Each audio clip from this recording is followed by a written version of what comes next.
നേരം വെളുത്ത് കഴിഞ്ഞാൽ കേട്ടോ പാത്തുവിനെ കൊണ്ട് ഭയങ്കര ശല്യമായി. ഈ മുറ്റം ഒന്ന് തൂക്കാനാട്ടെ അല്ലെങ്കിൽ ഈ മുറിക്കാൻ തൂക്കാനാട്ടെ ഒരു ജോലി ഞാൻ സമ്മതിക്കത്തില്ല. ഒരു ടോയ് എടുത്തുകൊണ്ട് വന്ന് ഞാൻ തൂക്കുന്നിടത്ത് അവിടെ ഇവിടെ മുമ്പിൽ കൊണ്ടുവച്ചിട്ട് ഭയങ്കര ശല്യമാണ്. അപ്പം ഞാൻ വിചാരിച്ചേ ഒരു കാര്യം ചെയ്യാം, ഇതൊരു മരത്തിൽ കെട്ടിയിട്ട് കൊടുക്കാം, അവിടെ പിടിച്ചുകൊണ്ട് നിന്നോളൂല്ലോ എന്ന് വിചാരിച്ചിട്ട് ഞാനതൊന്ന് കെട്ടി വയ്ക്കാനുണ്ട്. അത് എവിടെ ഞാനത് ആ മരത്തിൻ്റെ മേലേലോട്ട് അങ്ങ് കെട്ടിയിട്ട് കൊടുത്തു. ഇവള് മുമ്പേ ഇതിലും താഴെയായിരുന്നു ഇട്ട് കൊടുത്തിരുന്നത്. അല്ലാണ്ട് ഇവളെ എനിക്കൊരു സമാധാനം, ഒരു ടോയ് കിട്ടിക്കഴിഞ്ഞാൽ അതുകൊണ്ട് നടന്നിട്ട് എൻ്റെ തല തിന്നും രാവിലെ മുതൽ. എൻ്റെ ഡ്രീം ക്യാച്ചർ കടിച്ചെടുത്തോണ്ട് പോയിരുന്നാൽ മതിയായിരുന്നു. അപ്പോൾ ഇതാകുമ്പോഴത്തേക്ക് തന്നെ നിന്ന് കളിച്ചോളും.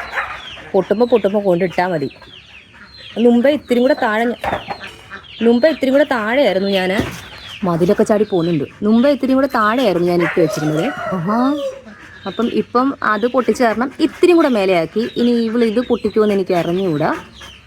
നേരത്തെ മരം കയറാനൊക്കെ അറിയാമായിരുന്നു. ആ വള്ളിയെ തട്ടി വീഴുമോ എന്തോ.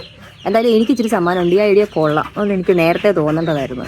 കാരണം ഇതിങ്ങനെ കെട്ടി വെച്ച് കഴിഞ്ഞാൽ എൻ്റെ പുറകെ നടക്കത്തില്ല. കുറേ നേരം അവിടെ കിടന്ന് ഇവർക്ക് ഹൈ എനർജിയാണ്, ഭയങ്കര ഹൈപ്പർ എനർജിയാണ് ഇവർക്ക്. ഈ എനർജി റിലീസ് ചെയ്യാൻ വേണ്ടിയിട്ടാണ് ഈ മലനോയ്സൊക്കെ ഇങ്ങനെ എപ്പോഴും ഇങ്ങനെ ആക്റ്റീവായിട്ടിരിക്കുന്നത്. അപ്പോൾ ഇത് കുഴപ്പമില്ല, തന്നെ കളിച്ചോളും. ഇപ്പം മറ്റേ ബോൾ തിരിച്ചെറിഞ്ഞു കൊടുക്കുന്ന സാധനം വാങ്ങിക്കാൻ ഉള്ള സാമ്പത്തിക അവസ്ഥ സാധാരണ ഇപ്പോഴത്തെ അവസ്ഥയിൽ നമുക്കില്ല. അപ്പോൾ ഇതിങ്ങനെ കെട്ടിക്കൊടുക്കാം, അവളവിടെ നിന്ന് തുള്ളിക്കോളും. ആ വള്ളി ഇച്ചിരി ഒന്ന് അങ്ങോട്ട് മാറ്റിയിട്ടെ, അല്ലെങ്കിൽ അത് തട്ടി ചിലപ്പം വീണാൽ ഇതിന് ഒന്നും പറ്റാതെ പൊട്ടിച്ചു വരും. കാണിച്ച് ഇട്ട അമ്മച്ച് നോക്കട്ടെ, ഇട്ട് നോക്കട്ടെ. ഇനി വേണമെങ്കിൽ നമുക്ക് ഇത്തിരിയും കൂടെ പൊക്കത്തിലിട്ട് നോക്കാം. അവൻ പറയാം ഇനി കെട്ട് കൂടെ കണ്ണിലെന്താ കെട്ടിക്കോ എന്ന് പറഞ്ഞ് നിൽക്കുക. ഞാൻ ഒന്നുകൂടെ ഒന്ന് പൊക്കി കെട്ടിയിട്ട് കൊടുത്ത് നോക്കട്ടെ. ഇതവള് അനായാസം പൊട്ടിച്ചു. ശരിക്കും ഞാൻ ഇതിൻ്റെ ഇടയ്ക്ക് ഒരു 10 തവണ ഈ സാധനം മാറ്റി കെട്ടി എൻ്റെ ഊപ്പാട് വന്ന് ഞാൻ കെട്ടിയിട്ട് തിരിച്ചു വരുമ്പോഴത്തേക്ക് ഇവിടെ ബോളും കൊണ്ട് അവിടെ നിൽക്കുകയായിരുന്നു. അതുകൊണ്ട് ഇത്തവണ ഞാനൊരു അറ്റകൈ പ്രയോഗം ചെയ്തു. ഏറ്റവും മേളിലാ കാണുന്നത്, അതായത് ഏറ്റവും മേളിൽ അതങ്ങോട്ട് കെട്ടിയിട്ടു. അത് അല്ലെങ്കിൽ എനിക്കൊരു സമാധാനം തരുന്നില്ല. ഇവിടെ ഒരു പണിയെ സമ്മതിക്കത്തില്ല. ഇതും കൊണ്ട് വന്ന് സിറ്റൗട്ടിൽ കൊണ്ടിടുക. അപ്പോൾ അതുകൊണ്ട് മേലെ ഏറ്റവും മേലെ കൊണ്ടുവന്ന് കെട്ടിയിട്ട് അപ്പോൾ അവൾ താഴെ നിന്ന് കരയുന്നൊക്കെ ഉണ്ട്. ഇവിടേക്കെന്ന് പറഞ്ഞാണ്ടല്ലോ ചാടി പിടിക്കാനും എടുക്കാനും ഒക്കെ ഒരു സപ്പോർട്ടെങ്കിലും ഉണ്ടായിരുന്നു. അവിടെ തേങ്ങാപ്പൊതി തുടങ്ങിയിട്ടുണ്ട് രാവിലെ. എൻ്റെ ഡൂംബ്രയും 2 തേങ്ങയുണ്ട്. ഒരു തേങ്ങ അവിടെ ഉണ്ട്, ഒരു തേങ്ങ ഇത് ചമ്മന്തി അരിക്കാൻ, ഇത് ഞങ്ങൾക്ക് തക്കാളിക്കറി വയ്ക്കാൻ. കുറച്ച് നേരത്തേക്ക് തലയ്ക്ക് വെളിവുണ്ടാവും ഞാൻ വിചാരിക്കുന്നത്. പക്ഷെ നമ്മൾ വെറുതെ വിചാരിക്കുന്ന കേട്ടോ, മലനൈസിനെ നമ്മൾ ഒരിക്കലും അണ്ടർ എസ്റ്റിമേറ്റ് ചെയ്യാൻ പാടില്ല. ഞാനിപ്പോൾ ഈ ഫോൺ ഓഫ് ചെയ്തിട്ട് അകത്തോട്ട് കൊണ്ടുപോയി ഫോൺ താത്ത് വയ്ക്കുമ്പോഴത്തേക്ക് ഈ ടോയും കൊണ്ട് എൻ്റെ മുമ്പിലുണ്ടായിരിക്കും. ഞാൻ കാണിച്ചു തരാം. ഇവിടാണ് കുഞ്ഞിനെ മരം കയറാൻ പഠിപ്പിച്ചിട്ടുമുണ്ട്. അത് ഇങ്ങനെ പ്ലാൻ ചെയ്യുകയാണ് കേട്ടോ, എങ്ങനെ പോയാൽ അത് എടുക്കാൻ പറ്റും എന്നൊക്കെ ഇരുന്ന് പ്ലാൻ ചെയ്യുക. എനിക്ക് ഭയങ്കര ബുദ്ധിയായി ഒരു സാധനം കേട്ടോ. മറിക്ക് ബാഹു നമ്മൾ പത്തുമ്പോൾ മരത്തെ ചാടി എടുക്കും. ഇതിനെ പറ്റേ ഇങ്ങനെ മനസ്സിൽ നമ്മൾ റീൽസൊക്കെ കാണാറില്ലേ, ബാഹു അതിൻ്റെ ഇടയ്ക്ക് കിടന്ന ഭയങ്കര അരിപ്പ്.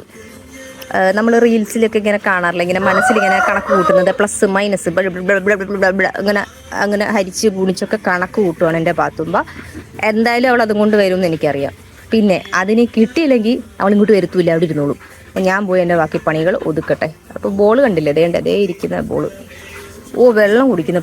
ഓടി വന്ന് ടാങ്കിൽ നിന്ന് വെള്ളമൊക്കെ കുടിച്ചിട്ട് ഒന്നുകൂടെ ഒന്ന് അവിടെ പൊളിഞ്ഞ് വീഴുവോ. അതെന്തോ സൗണ്ട് കേട്ടോ. അവൾക്ക് ആര് കുറച്ചാലും അവൾ സൗണ്ട് കേൾക്കുമ്പോൾ ഭയങ്കര അലർട്ടാവും. അതിന് പോയതാ. ടുണ്ടുമോള് തേങ്ങാ മതി ചേച്ചി ജംബ്ര. പാത്ത് ഓടി വരുന്നുണ്ട് കേട്ടോ. ഇവർ പിന്നെ മാത്രമല്ല, ഇവരൊരു സാധനം എവിടെയെങ്കിലും വെച്ച് കഴിഞ്ഞാൽ അത് വിട്ടുപോട്ടില്ല, ഒരിക്കലും അത് മറക്കത്തില്ല. അത് അവിടെ തന്നെ വന്ന് മാന്തി എടുക്കും എങ്ങനെയെങ്കിലുമൊക്കെ. അപ്പോൾ ഇവളതെടുത്ത് കഴിഞ്ഞതിനുള്ള ശേഷമുള്ള വീഡിയോ ഞാൻ കാണിക്കാം. ഞാൻ എന്തായാലും ഓഫ് ചെയ്യുക. CCTV അവിടെ കിട്ടുവാണെങ്കിൽ കാണിച്ചു തരാം. ടോയ് കണ്ടില്ലേ, ഞാൻ ടോയ് ശരിക്കും കാണിച്ചു തരാം. ഒരു ഓറഞ്ച് കളർ മണ്ണിൽ കൊണ്ടിട്ട് കാരണം കാണാൻ പറ്റുന്നില്ല.